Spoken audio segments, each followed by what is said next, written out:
UN75. Thank you. Thank you very much. And let's say from now, no excellencies. Just you and us. And it's wonderful to be here with the UN at 75. So this is probably the highlight of my visit after I visited your waterfalls at 6 a.m. this morning. So that's people and planet. I'm really happy to be with you. We know that today we're facing many, many challenges, and the continent is not short of them. Whether we're talking about climate change or the conflicts we have, the lack of employment. And so therefore your voice and your representation is extremely important right now. But what is even more important is the leadership. And so today, what I have is the privilege of actually sitting back and asking you questions and listening to those voices that I hope that you will speak truth to power, because there are many of us in this room holding positions of responsibility, and that we can take those voices back and make sure that you are clearly people that will be involved in shaping the future that everyone would like to see, but particularly yourselves, and do that now rather than tomorrow. So I have a number of questions that I have to ask each and every one of these amazing panelists, and I know that you've all been chosen because you're leaders in your own right, and I'm sure there are many more of you out there, so the conversation will be here and there. And I'm going to begin by asking a question that the Secretary General asked when he started this conversation. He did it in Davos in Switzerland at the World Economic Forum. After they answer it, I will have something to say about that, because we then went on to New York and we had another panel of young people, and he asked the same question and he got some responses. So I did the same thing in Nigeria, my own country, last week, and I got some really interesting responses. So today I'm very excited to hear what response I'm going to get from this question. So we are 75 today at the UN. In 25 years' time, we will be 100. And so the question I have for each of you is, do you think the world will be worse, better, or the same? I think the world will be better off because finally the millennials will take charge. How many millennials? I think we are the most connected generation in human history. We are the most innovative. We're better educated. We're the coolest generation. And I think that will happen in the next 25 years only if we really build our generational collective power and our collective culture and our Pan-African identity. You know, beyond our ethnic, tribal, religious affiliation, we have to put Africa first. And I think the world will be better off because we already started building or nurturing the next generation of Pan-Africanists who are informed by multi-layered identities. And being Pan-Africanist is very important because when you think Pan-African, then you can make Pan-African decisions. And then you can be united, and we are in the hub of Pan-Africanism in Zimbabwe. I think the world will be better off also because we will see more women in leadership. And I want to believe that female leadership is about being collaborative, being emotionally intelligent, being inclusive, leading with empathy. And so the current systems, as they are, the traditional ones, including the patriarchal model of leadership, are collapsing. And they have already shown their ineffectiveness. And so we need to put in place alternative models that are youthful, innovative, and feminist. So personally, that's the other reason everybody here is very positive. So I think the world will be better because we are exposed to the harshest times of our lives. And we are the ones who are responsible to act. And as you guys know that this decade, we are termed with the motto, we are action. So we're the ones who are going to respond to all these crises that we have. So it means that we'll make the most of it at the same time. Thank you. Yes, Amina, mine too give better. The reason is that I'm confident and optimistic that a better Africa awaits our citizens only if practical and actionable recommendations from such constructive dialogues are actually implemented by our leaders. We come up in these conferences, much is said, but less is being implemented. And the only way that we can scale up implementation is that to give us a space as young people. Accelerate implementation by giving it to the young people. Thank you. So those are amazing. Better, same, better, better, better, better. So you've got these cards in front of you. Those of you that think that the world will be worse, put your red card up. It'll be worse. Okay? Those of you that think it will be the same, give me your yellow card. And those that think it will be better. The betters have it. Okay, but let us be very clear that what we are hearing here is those that think it will be the same or perhaps even worse are experiencing challenges of exclusion and discrimination, and those that think it will be better, incumbent upon you to make sure that no one gets left behind. I wanted to share with you just briefly, I know I'm probably not supposed to be talking, but the young people who spoke with the SG in Davos, over 50% of them said it would be worse. We got to New York, maybe 62% of them said it would be worse. Got to Nigeria, no one said it would be worse.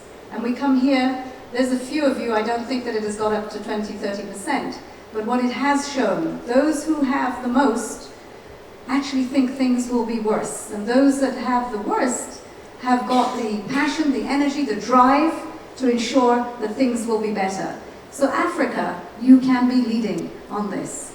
The North Star will come from the South. So congratulations on that.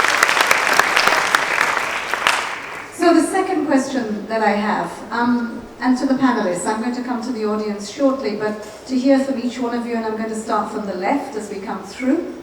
Picture the world in 2045, where the UN will have, will be 100, no, 2040 years, will be 100 years old. What three things do you most want to see? Don't give me a thesis, just in short, as you tweet, 3 tweets. What would you want to see in 100 years' time in the world? Thank you. I want to see the young people being the duty bearers in the decision making, meaningful engagement for young people exercising youth power. Number 2, I want to see young people being involved in monitoring, evaluating and planning of projects and not being rejected. Number 3, high quality of education. When you have education, you have power. When you have power, you are independent, and when you are independent, you become the person that you be in life. Thank you. Thank you very much. And last but not least, STEM lady, what's your tweet? Yes, my tweet definitely goes to innovation. I want to see young people creating jobs for themselves. I want to see young people who are employed, young people employing each other. This will deal with all the SDG goals. We have enough money, no poverty. We have enough money, the infrastructure. We have enough money, we'll be able to sustain ourselves as countries. I want to see an empowered youth. Thank you very much. So from everything that we've heard here, there are a few things that have resonated. Dealing with inequality, ensuring that we're more inclusive, the solidarity message, because you can, as we say, go far and fast if you are together, but also really listening to the voice for innovation and for peace, and we must not forget the voice of climate and education that gives us power. So if we are to see that as our vision for youth by 2045, and I'm going to start with the panel, but go to the floor asking you to, maybe if you could put up your hands to give us the answer to what would you see are the biggest obstacles or challenges to achieving the vision that you've just heard our panel members say to us. The biggest challenge for Africa today is unemployment. We are supposed to create 12 million jobs every year for the workforce entering. We are creating only 3 million. And this is a continent with 400 million youth, and by end of the century, half of the world would be African. We would be 800 million youth. And I think that's a crisis. DSG, the youth of this continent are hustling for survival. Hustling to maintain their startups, hustling to find a secure job. 60% of our jobs are vulnerable jobs. Hustling to set up an NGO and compete to fundraise for it, hustling to feed themselves and their family. Is just, I think, might be a generational depression if we don't deal with it, really. And I think that left us trapped in a state of waithood. The age of African Union is entered 35, the age of the United Nations is 24. We wonder why the age in Africa is 35 young, because a young person at 35 is trapped in waithood, waiting for adulthood, waiting to have financial freedom. So I think the challenge is financial freedom, and we need to find our rightful place in society. Challenges that I will highlight is our governments. Our governments are not implementing their agendas. I think if the agendas are well implemented and inclusive, especially the youth, we will stop crime. So implement the agendas and we will no longer have challenges. And we won't be talking about goals and everything. The goals must have been already implemented and we will not complain. We won't complain. The government Okay, so I'll go with that as well. So what I think is the challenge is the system. There is just too much resistance. People are holding on to the system. They are not caving for the challenges that we're facing today. So I think there is need for the elderly to risk so that we fail while it's trying as young people. And the other thing that I think is a challenge is resistance from those who have made it through capitalism. We have noticed that we need one another, we need the planet, we need the society. We have to redefine the civilization, so we need unity, we need to work together. So we are saying as much as we might need to make profits, but we need to cater for the well-being. So that's the obstacle that we might face, elderly holding on to capitalism. Thank you. In my view, I would think the main obstacle to realize the vision we have is the African leadership. African challenges need to be addressed by the African leadership. The leadership we have in place, okay, long ago, they considered education as a viable opportunity equalizer. Yes, we have obtained the education, some of our leaders are educated, but we are still facing the challenges. Yes, you may be educated, I'm an uneducated person, but I need to be given the skills on the leadership. Visionary leaders are known to drive their nations to greater heights, to prosperity. So we need to champion young leaders, we need to empower and inspire them to take their nations where they want them to be. Thank you. Well, that's amazing. So I will take some messages back to governments that they need visionary leadership and that maybe some of the elderly need to move aside. It's a message? Okay, what else did I hear? Systems need to change, they need to open up. And here I think that, I'm hearing also from you that you are not agonizing about things, you're trying to organize and you want the space to be able to take that organization and make it happen. And so you need skills, we need to deal with unemployment that could be a barrier, we need to deal with poverty and a lack of education, you need ownership. Is what you were talking about here, and so we hear you. Three responses from the audience. Let me see how you chime in with our great panel here. So the gentleman right in front of me. A problem we're facing is that leaders nowadays still concentrate on history, on the historic, that they brought this country by the gun, and they understand the methods of radicalism, but they keep on pushing us to maintain. They keep on pushing us to fight wars that we don't even know how they started. They keep on teaching us, the curriculum teaches us history, to keep on perpetuating the sentiments we have of hating one another, of continuing to fight one another. So the curriculum, the system, they're all against us. So I feel if we were to decolonize our academic system and start afresh and use history as a reference, not as a way to govern ourselves, I think that way things might be different. Thank you. So as the elderly move aside, they should take their baggage with them. Yes? Okay, I got it. Thank you so much. My name is Fiona Moñ. I'm from Uganda. I'm so happy for the discussion, but I am deviating a little bit away from what you are saying. I see the biggest challenge being the behavior. Most of us, we are young people. Sometimes we are given the space, but what we use the space for is something different. Two, when we look at the leadership, yes, we are saying we don't have the space. But have we ever picked interest and said, yes, I am going to take up this space? Sometimes as a young person, you need to be very, very innovative. not only to wait for people to give you something. Why can't you fight for it and look for it? Thank you. That's another side of the equation. So youth can think on two sides of the coin. Thank you. My name is Brian. I'm a Zimbabwean. And I just want to reiterate what has been said about decolonialization of our minds. I think our biggest problem as the youth is that we don't like each other. We have taken these divisions that were imposed on us through colonialism, which has led to things like xenophobia. As Zimbabwean youth who's trying to hustle go to South Africa, they get attacked. I think we need to get to a point where we realize that our greatest strength as Africa is we are an ecosystem. We've got everything that we need. We've got all the resources that it takes for us to go forward. So the moment we unite as a continent and set the agenda, the whole world will listen to us because we have what it takes. And I also feel that our problem is we leave out minority groups in our conversations. We have conversations in hotels. We don't take them to the villages. We don't take them where they matter the most. So the moment that we keep on gathering at Kingdom Hotel, at some hotel in Victoria Falls, and talk over a cup of cappuccino, we are just talking to people who have it.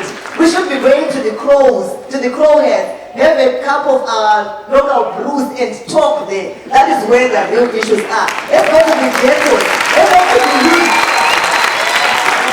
Let's go to the youth that are in the ghetto, that are in the streets, and hear what they have to say. Then and only then can we have a meaningful conversation. Thank you.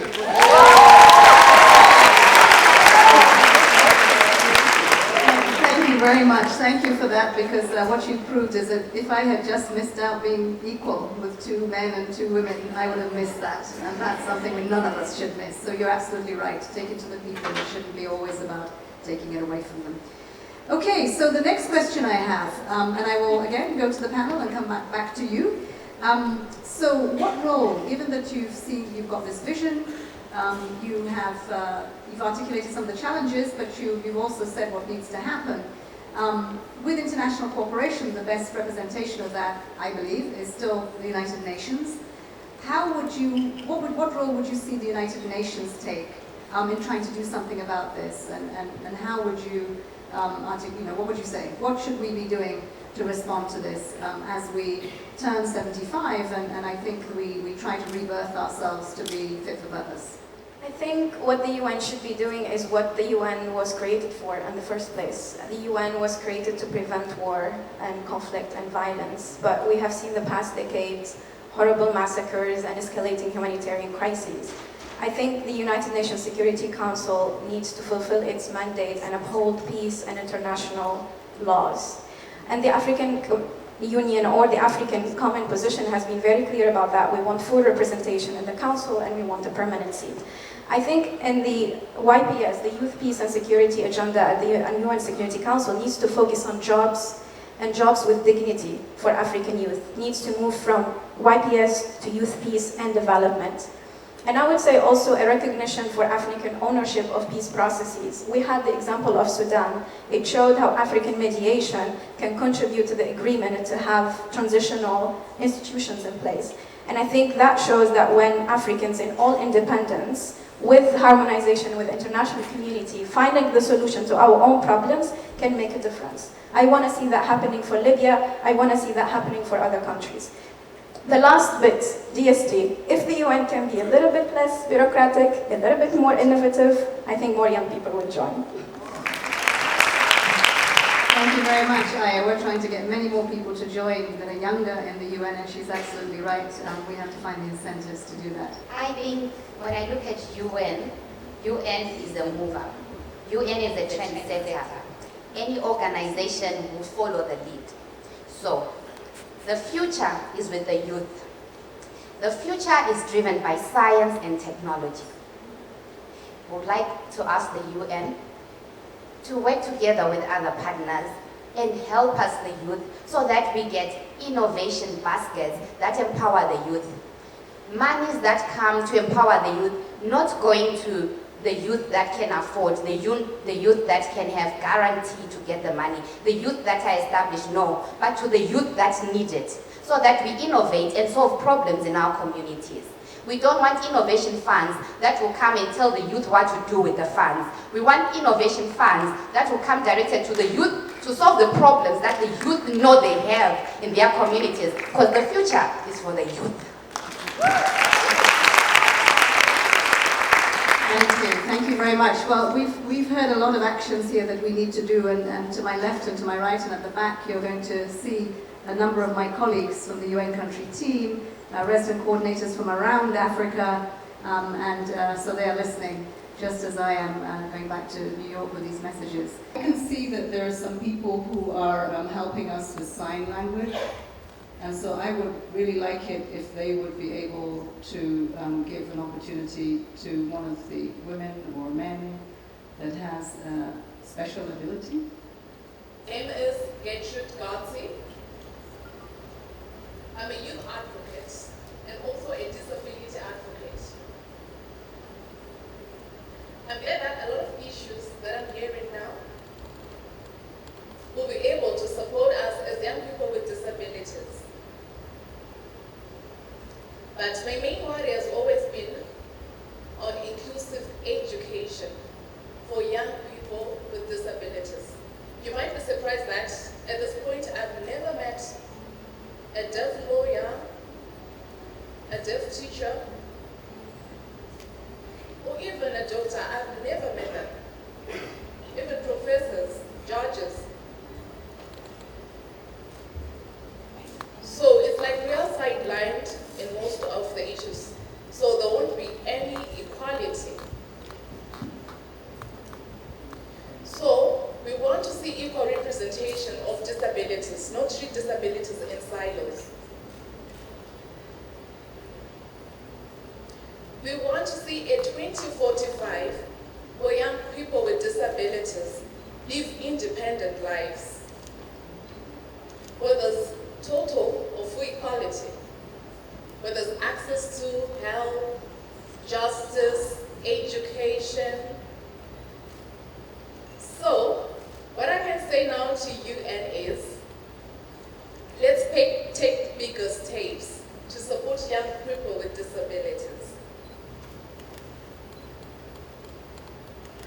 Yes, disability comes with a cost, and we need to budget for that. I'm also glad that you've taken this initiative to bring sign language interpreters from across the region for access to information, and now I can equally participate together with other young people in here. So let's work together. Thank you.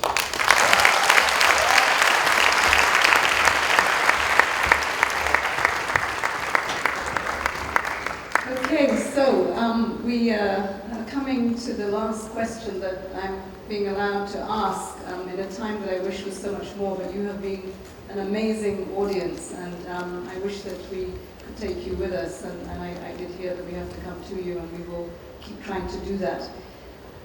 In a world where we currently have a reality where we have choiceless choices, so we are being made to choose between whether we can spend on education or on health or on a job, something else. And we have aspirations where we want it all, and that's the SDGs.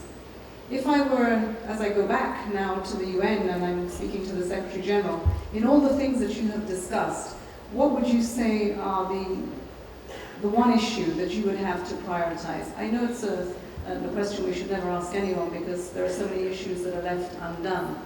But if you were to have one issue that I was to take back to the UN, and I've listened to a number of the things you've said and I will take those back, one issue that we were to prioritize because we have an opportunity in the General Assembly where all countries will hear what young people had to say, what would that be? And let me start again from the right and come through here. I'm going to take my message to the Secretary, and my message is we need capacity building for the young people to be ready for the future. We need skilling so that we are ready for the future, which is driven by the fourth industrial revolution, and that is science and technology. We need capacity building towards innovation so that we can build the future that we want. Your leadership in the United Nations, your advocacy of the global goals makes you a role model to many of us, and we're so grateful that you're showing us the way. So thank you.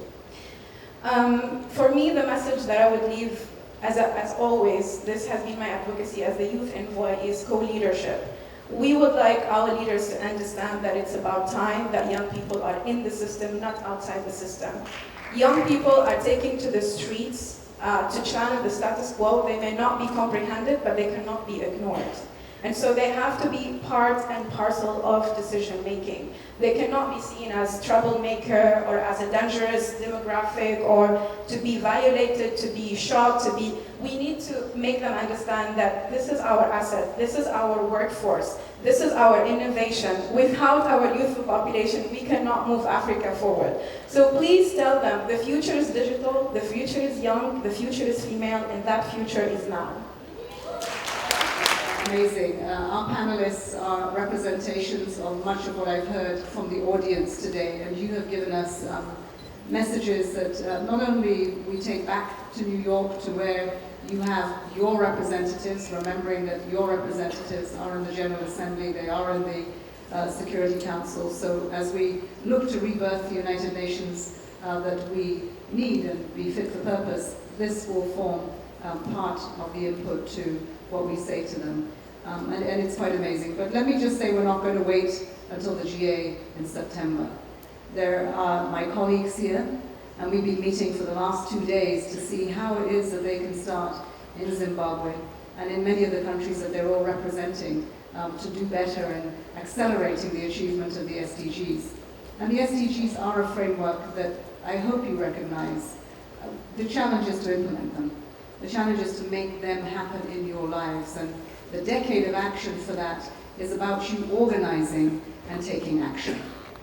Don't wait, as I heard just now, to be given anything. There are no free lunches in the world. Even when you come here, it's not free, we get something from you. And so, really step up to that. You're young, it's your time, it's now, it's not tomorrow.